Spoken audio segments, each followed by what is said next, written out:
Unified 911, anong matutulong namin sa'yo? Anya ti maitulong mi ken kapo. Anong may tatabang ko sa Unsay imo? akong ikatabang nimo? Ngini makadabang na misal ka no. Sa anumang wika o dialekto, may tulong na darating sa iyo.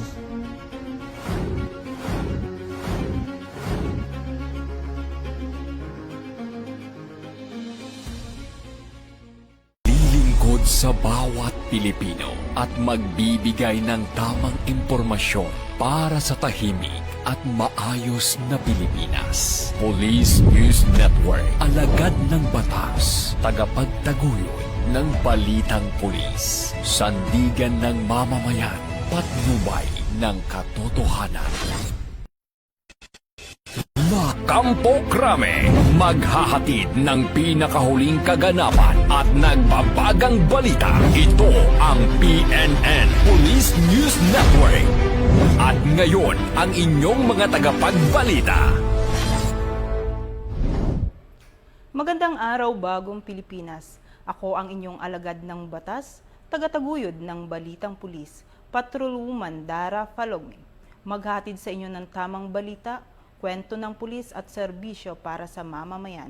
At ito ang PNP News Online, ang pangunahing balita ng Police News Network, alagad ng batas, tagataguyod ng balitang pulis.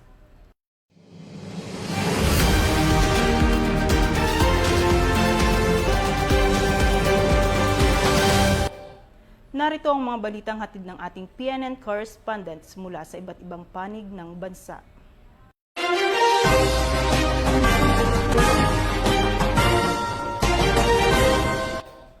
Naka-full alert na ang Philippine National Police bilang paghahanda sa gaganaping rally ng Iglesia ni Cristo ngayong araw sa People Power Monument, EDSA, Quezon City. Nag-deploy na rin ang mga tauhan ang NCRPO upang magbigay ng seguridad sa mga pangunahing lugar sa pagdarausan ng aktibidad. Ayon sa Philippine National Police, magpapatupad ng mahigpit na seguridad at traffic management upang mapanatili ang kaayusan at matiyak ang kaligtasan ng mga dadalo at ng publiko. Pinapayuhan din ang mga motorista na asahan ang posibleng mabigat na daloy ng trapiko at sumunod sa mga ipapatupad na rerouting traffic advisories.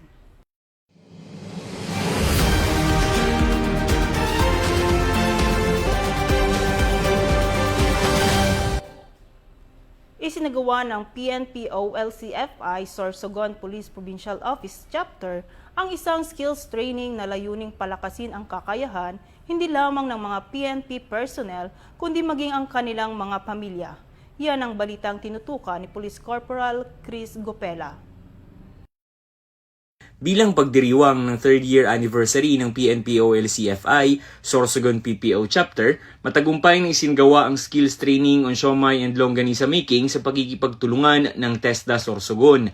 Ang gawaing ito ay isa sa mga makabuluhang inisyatibo ng Sorsogon PPO-OLCFI sa pamumuno ni Mrs. Marlene R. Daniel na naglalayong hindi lamang ipagdiwang ang anibersaryo ng samahan kundi higit sa lahat ay magbigay ng makabuluhang oportunidad para sa ating mga kapulisan at kanilang mga pamilya.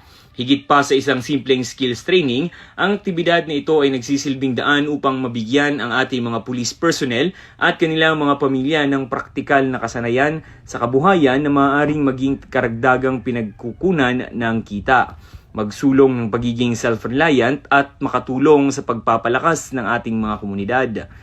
Sa pagunita ng 3 taon ng paglilingkod ng PNP-OLCFI, Sorsogon PPO Chapter, patuloy nating isusulong ang mga programang nagbibigay kakayahan, nagbubukas ng mga oportunidad at nagpapalakas sa kapakanan ng ating mga kapulisan at kanilang mga pamilya. Sama-sama nating ipagpatuloy ang diwa ng pagkakaisa, malasakit at paglilingkod para sa mas maunlad at mas matatag na komunidad. Mula dito sa Sorsogon Police Provincial Office, ako po si Police Corporal Chris Gopela para sa Police News Network. Bagong PNP para sa bagong Pilipinas, serbisyong mabilis, tapat at nararamdaman. Maraming salamat, Police Corporal Gopela. Nasabat ng mga otoridad ang tinatayang aabot sa 4 na milyong pisong halaga ng smuggled cigarettes sa isinagawang shoreline operation sa baybayin ng Lanao del Norte. Narito ang buong detalye ng report mula kay Patrolman Kim Luna. Nagsagawa ng joint operations ang mga tauhan ng Sultanaga de Maporo Municipal Police Station at iba pang law enforcement units sa kahabaan ng shoreline Purok 3, Bangaan, Sultanaga de Maporo ng naturang probinsya. Mahigit na 4 na milyong pisong halaga ng pinaghihinalaang smuggled cigarettes ang nakumpiska ng mga otoridad sa isang intelligence-driven operation sa Lanao del Norte. 6 na individual rin ang naaresto sa operasyon na kinilala sina alias Rashid, 22 anyos, alias Rian, 26 anyos, alias Abdul na driver or operator na 40 anyos, alias Sami, 23 anyos, alias Noy, 20 anyos na pawang residente ng Barangay Kawit, Pagadian City, at alias Ray na taga-Barangay Dablistone, Sultanaga de Maporo, Lanao del Norte. Sa operasyon, na-intercept ng mga otoridad ang isang asol na motorized boat na nagkakahalaga ng 350,000 pesos at 101 cases ng Platinum brand cigarettes na may kabuuang tinatayang halaga na 4.04 million pesos. Agad na kinupiska ng mga operatiba ang bangka at ang mga sakay nito. Batay sa investigasyon, nagmula umano sa Pikong, Lanao del Sur ang mga sigarilyo. Salukuyang nasa kustodiya ng Sultanaga de Maporo NPS ang mga naarestong individual at ang mga nakumpiskang ebidensya ay nasa 2nd MFC para sa safekeeping, kaukulang dokumentasyon at disposisyon at nakatakdang i-turn over sa Bureau of Customs sa lalong madaling panahon. Patuloy naman ang pinaigting na anti-smuggling operations ng kapulisan upang mapigilan ang pagpasok at distribusyon ng mga kontrabando sa rehiyon. Hinihikayat din ang publiko na makiisa sa kampanya laban sa smuggling sa pamamagitan ng agarang pag-report sa pinakamalapit na himpilan ng pulisya o pagtawag sa 911 ng anumang kahinahinalang aktibidad o iligal na transportasyon ng mga kontrabando. Ito ang bagong PNP para sa bagong Pilipinas. Serbisyong mabilis, tapat at nararamdaman. Mula dito sa Lanao del Norte Police Official Office, ako yung PNN Correspondent, Patrolman Kim Luna, alagad na batas, tagataguyod ng Balitang Pulis. Maraming salamat, Patrolman Luna. Naghatid ng inspirasyon at pag-asa sa mga kabataan ang programang Panagaywan Iti Kailian sa Regional Mobile Force Battalion 15 sa isinaguang aktibidad sa kanilang nasasakupan. Ibabalita yan ni Police Master Sergeant Jeff R.J. Payumo. Sa layuning maghatid ng pag-asa, inspirasyon at makabuluhang serbisyo sa mga malalayong komunidad, matagumpay na isinagawa ng Regional Mobile Force Battalion 15 sa pangunguna ni Police Lieutenant Colonel Joey Jonathan B. Bagayaw, Acting Force Commander, ang programang Panagaywan Iti Kailian sa Lubo Elementary School, Babanoy Elementary School, Lubwagan Central School at Manangol Elementary School sa mga bayan ng Tanudan at Lubwagan, Kalinga. Sa kabuuang 250 mag-aaral ang nabigyan ng mga kagamitang pang-eskwela tulad ng backpacks, tumblers, notebooks, pad papers, lapis at ballpen upang makatulong sa kanilang pag-aaral at higit pang mahikayat silang magsikap sa kanilang edukasyon. Mula dito sa Talaka, Barangay Agbanawag, Tabuk City, Kalinga, ako ang inyong PNN Correspondent, Police Master Sergeant R.J. Payumo, alagad ng batas, tagapagtaguyod ng Balitang Pulis. Ito ang bagong PNP para sa bagong Pilipinas. Serbisyong mabilis, tapat at nararamdaman. Maraming salamat, Police Master Sergeant Payumo. Tinatayang aabot sa 10,000 miyembro ng Iglesia ni Cristo ang nagtipon at nagsasagawa ng kilos protesta ngayong araw sa People Power Monument, batay sa pinakahuling monitoring ng otoridad.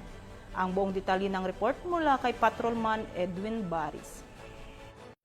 Magandang araw, Pilipinas! Ako, si Patrolman Baris. Nandito pa rin tayo sa People Power Monument. Alas 10:15 na ngayon ng umaga kung saan aabot na sa 10,000 ang mga membro ng Iglesia ni Cristo ang nandito na nakikiisa sa kilos protesta. Kung mapapansin nyo po, yung weather po natin ngayon is makulimlim at umaambon. Sa kahabaan naman ng EDSA People Power Monument ay makikita natin ang ating mga pulis na nakabantay at pinapaigting ang seguridad. Yan po ang pinakauling update sa Police News Network. Ako pa rin po si Patrolman Edwin Baris, nagbabalita. Alagad ng batas, tagataguyod ng Balitang Pulis. At narito ang traffic update sa kahabaan ng EDSA People Power Monument. Mag-uulat dyan si Patrolman Edwin Baris. Magandang araw, Pilipinas, Patrolman Baris ng Police News Network. Magandang umaga, nandito tayo ngayon sa tapat ng People Power Monument kung saan ine-extend ng MMDA ang dalawang lane dito kasi kanina po ay nung sumikip ang daloy ng trapiko ay isang lane na lang po ang nagagamit dito sa tapat ng People Power Monument. Ngayon naman po ay ine-extend po nila yung barikada po para madaanan ng ating mga motorista dito sa EDSA. Yan ang pinakahuling update dito sa People Power Monument sa EDSA. Ako po, si Patrolman Baris, nagbabalita para sa Police News Network.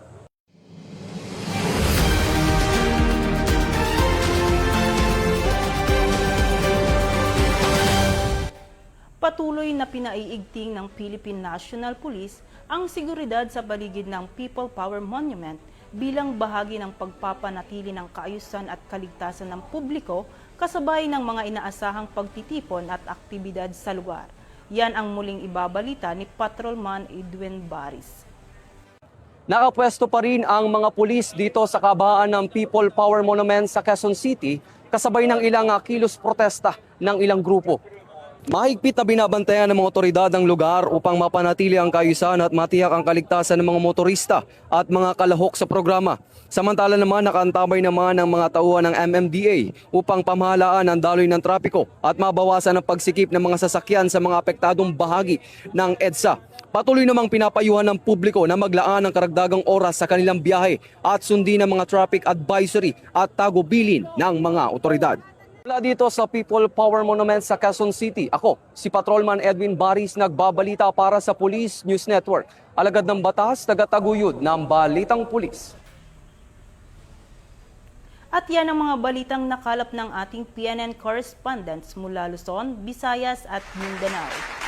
Para sa mas malawak at mabilis na ulat ng balita, like, follow at share kami sa aming Facebook account ng Police News Network at sa Twitter account para sa aming real-time updates at YouTube channel para sa aming mga live stream at replays. Manatiling mapagmatyag at laging alamin ang totoo. Sa ngalan ng pamunuan ng Philippine National Police, sa pangunguna ni Chief PNP Police General Jose Melencio C. Nartatis Jr.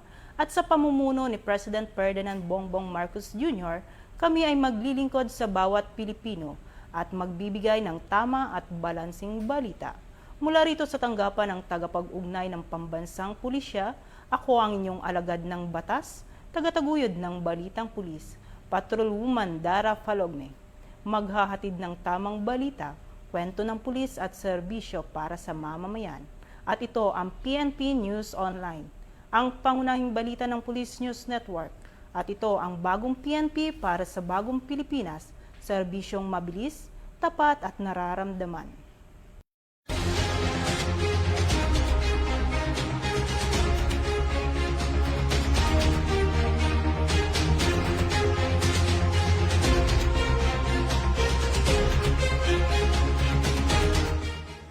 Police News Network, alagad ng batas, tagapagtaguyod ng balitang pulis.